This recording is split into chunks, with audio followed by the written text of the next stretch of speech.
Welcome back to our channel. Malla Reddy కోడలు ప్రీతిరెడ్డి ఈ మధ్యలో చాలా యాక్టివ్గా కనిపిస్తుంది. కల్చరల్ ప్రోగ్రామ్స్లో కావచ్చు, కాలేజ్ ప్రోగ్రామ్స్ అయితే రెగ్యులర్గా ఉండేవి. కానీ ఇంటర్వ్యూస్ ఇవ్వడం కావచ్చు, ప్రైవేట్ ప్రోగ్రామ్స్కి వెళ్ళడం కావచ్చు, చీఫ్ గెస్ట్గా అటెండ్ అవ్వడం కావచ్చు, ఈ మధ్యకాలంలో కొంత యాక్టివిటీ పెంచింది. సో యాక్టివిటీ పెంచడం వల్ల ఎవరికి పెద్దగా ఏమీ లేదు. కాకపోతే మొన్న ఆదివారం రోజు జరిగిన హోల్ సిటీ బోనాల్లో ఇంత అంత కాదు, ఎక్కడ చూసినా ప్రీతిరెడ్డి సంబంధించిన ఫ్లెక్సీలు హల్చల్ చేసిన పరిస్థితి. అయితే ఎక్కడో మల్కాజ్గిరిలో కూడా బోనాలు ఉన్నాయి. సో మల్కాజ్గిరి నుంచి మేకల్ మండికి బంగారు బోనం తీసుకురావడం ఒక చర్చనీయాంశం. అయితే సో ప్రీతిరెడ్డి ఉండే ఫ్లెక్సీల్లో బండి సంజయ్తో కలిసి ఉన్న ఫ్లెక్సీలు ఉండడం, అండ్ దాంతోపాటు మేకల్ మండిలో ఎక్కడైతే అమ్మవారికి బంగారు బోనం సమర్పించిన తర్వాత ఆమెని ఇన్వైట్ చేసిన గెస్ట్ ఇంట్లో దాదాపు 2 గంటల సమయం కేవలం బండి సంజయ్ కోసం మాత్రమే ప్రీతిరెడ్డి ఎదురు చూడడమే కాదు, బండి సంజయ్ వచ్చిన తర్వాత చాలా అంశాలపైన కూడా ఆయనతో చర్చించిన పరిస్థితి. అయితే ఇవన్నీ కోణాలు చూస్తుంటే నిజంగానే ప్రీతిరెడ్డి బీజేపీలో చేరే అవకాశం ఏమైనా ఉందా అనే వార్తలు కూడా గుప్పు అనిపిస్తున్నాయి. ఎందుకంటే దానికి రిలేటెడ్గానే రీసెంట్గా మల్లారెడ్డి కూడా మాట్లాడుతూ ఏమన్నారంటే, నాకు ఎవరైనా దేశంలో ప్రియమైన నేత ఎవరైనా ఉన్నారు, నిజమైన దేశభక్తితో దేశం కోసం చాలా కష్టపడే వ్యక్తి మోడీ అని చెప్పి కూడా మల్లారెడ్డి నోట్లో మోడీ మాటలు వినిపించడం, బీజేపీకి సంబంధించిన విషయాలు మాట్లాడడం ఆయన చూస్తుంటే, మల్లారెడ్డి గతంలో కూడా బీఆర్ఎస్లో ఉన్నప్పటికీ కాంగ్రెస్ పార్టీ అధికారంలోకి రావడం, తర్వాత హైడ్రా ఒకదానో కూల్చివేయడం ప్రారంభించడం, దాంతోపాటు మల్లారెడ్డిని కూడా హైడ్రా టార్గెట్ చేసింది, ప్రభుత్వం టార్గెట్ చేసింది అనే ఒక క్లారిటీతో చాలా సందర్భాల్లో కూడా హైడ్రాకి వ్యతిరేకంగా కావచ్చు, లేదంటే అసెంబ్లీ సాక్షిగా నన్ను జర వదిలిపెట్టండి సారు అని చెప్పేసి రేవంత్ రెడ్డిని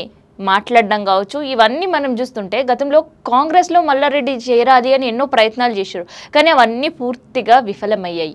దాంతోపాటు బీఆర్ఎస్ పార్టీలో జరిగే కార్యక్రమాలకు, నిరసన కార్యక్రమాలకు కావచ్చు, ధర్నాలకు కావచ్చు, మిగతా ఇష్యూస్కి చాలా దూరంగానే ఉంటున్నాడు. ఏకంగా నోటీసులు మాజీ ముఖ్యమంత్రి కేసీఆర్కి వచ్చిన కేటీఆర్ ఈడీ విచారణకు జరుగుతున్న సమయంలో కూడా మల్లారెడ్డి పార్టీకి దూరంగా ఉన్నాడు.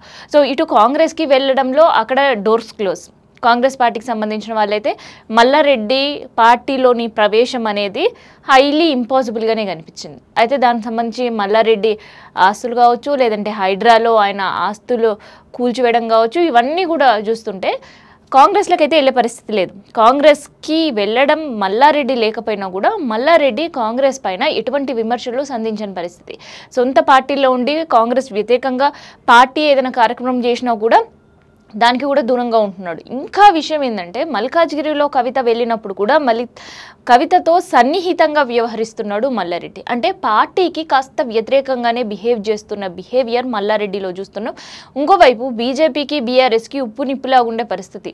పొద్దున్న లేస్తే బీఆర్ఎస్ నోట బీజేపీ కాంగ్రెస్ ఇద్దరు తోడు దొంగలే అని మాట్లాడే మాటలు. కానీ ఇంకోవైపు చూస్తుంటే మళ్ళీ మల్లారెడ్డి కోడలు ప్రీతిరెడ్డి మేకల్ మండిలో జరుగుతున్న బోనాల ఉత్సవాలకి ఎవరైనా వెళ్ళొచ్చు, అమ్మవారికి బోనం ఎవరైనా సమర్పించవచ్చు, మొక్కులున్నా చెల్లించుకోవచ్చు. కాకపోతే ఎందుకు కేంద్ర సహాయ మంత్రిగా ఉండే బండి సంజయ్ గురించి ఎదురు చూస్తుంది, అండ్ బండి సంజయ్తో ఎందుకు చర్చలు జరిపింది అన్నదే ఇవాళ హాట్ టాపిక్గా మారింది. అయితే ప్రీతిరెడ్డితో కొన్ని ఛానల్స్ మాట్లాడినప్పుడు, అండ్ దాంతోపాటు కొంతమంది మీడియా ప్రతినిధులు, జర్నలిస్టులు ఆమె ఇంటర్వ్యూస్ తీసుకున్నప్పుడు ఆమె చాలా క్లారిటీగా చెప్తుంది, అవును బండి సంజయ్తో తనకు సన్నిహితంగా ఉన్నారు, పాత రోజుల నుంచి కూడా ఆయన పరిచయం, అక్కడ బండి సంజయ్ గురించే నేను ఎదురు చూశాను, ఆయన 2 పార్టీల వాళ్ళు కలిసి పనిచేస్తే తప్పేంటి, మా మామ బీఆర్ఎస్ అయినప్పటికీ నాకు ఏ పార్టీతో సంబంధం లేదు, నేను ఇప్పటివరకు ఏ పార్టీలో లేను కదా అని కూడా తను మాట్లాడడం ఆశ్చర్యానికి గురి చేసింది.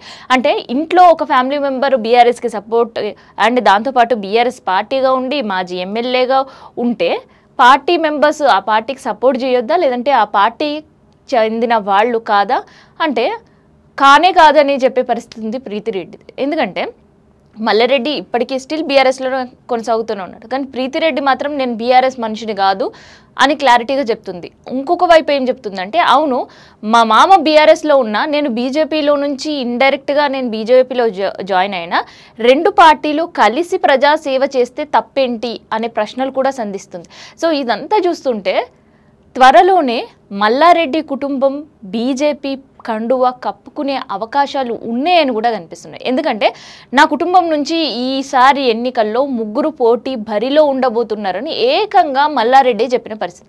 ఇవన్నీ చూస్తుంటే నిజంగానే కార్కి గుడ్ బై చెప్పి బీజేపీ కండువా కప్పుకోవడానికి కూడా కుటుంబ సభ్యులతో సిద్ధమవుతున్నారు మల్లారెడ్డి అనే ఇండికేషన్స్ అయితే కనిపిస్తున్నాయి.